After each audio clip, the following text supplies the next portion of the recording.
present for 5 minutes.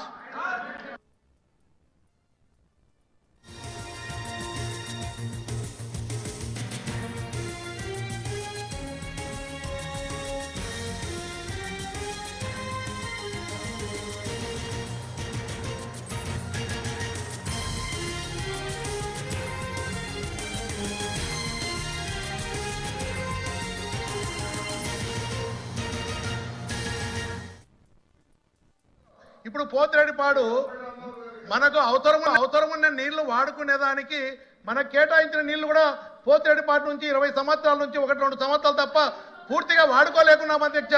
ఈ రోజు నేను చెప్తున్నాను అధ్యక్ష, ఈ రోజు రేవంత్ రెడ్డి గారు తెలంగాణ అసెంబ్లీలో ఒక స్టేట్మెంట్ ఇచ్చారు.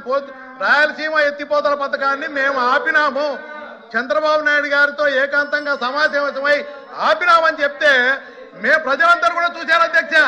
దీన్ని ఖండిస్తారని ముఖ్యమంత్రి గారు కానీ ఇరిగేషన్ మినిస్టర్ గారు కానీ ఇది ఖండించి దీన్ని చేస్తారని చెప్తామనుకుంటే ఈ రాయలసీమ ఎత్తిపోతల పథకమే అనవసరం అని చెప్పడం చాలా దుర్మార్గం అధ్యక్ష.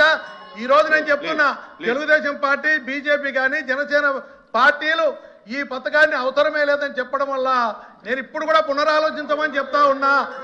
కూడా మా గౌరవ మంత్రి గారిని నేను లోకేష్ గారిని కూడా అడుగుతున్నా, ఈ పథకం తప్పకుండా చేపట్టి. లేదు లేదు కూర్చోండి. ఆ సిగ్నేటరీస్ అవ్వలేదండి సార్. నా సార్ ఏనండి, సిగ్నేటరీస్ అవ్వలేదండి. ఇంకా డాక్టర్ గారు సిగ్నేటరీస్ అవ్వలేదు.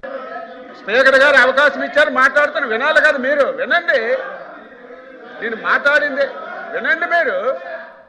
వినండి అధ్యక్ష అధ్యక్ష మీరు కూడా వచ్చినేంటి అధ్యక్ష, వచ్చినేంటి వాళ్ళు మాట్లాడుతుందేంటి, వచ్చినేంటి మాట్లాడుతుందేంటి, సిగ్గుంది అసలు రాయలసీమలో ఇరిగేషన్ మీద మాట్లాడే నైతిక హక్కు వాళ్ళకు ఉందా అధ్యక్ష?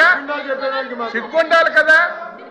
రాయలసీమలో ఇరిగేషన్ ప్రాజెక్టుల మీద మాట్లాడే నైతిక హక్కు వైసీపీకి ఉందా? అసలు ఆ నాయకులకు ఉందా? వాళ్ళు మాట్లాడలేదు అధ్యక్ష. సంబంధం లేని విషయాలు మాట్లాడితే సమయం ఇస్తే ఎలాగ అధ్యక్ష? కంట్రోల్ చేయాలి. డిస్కస్ చేద్దామంటే టోటల్ గా డిస్కస్ చేద్దాం.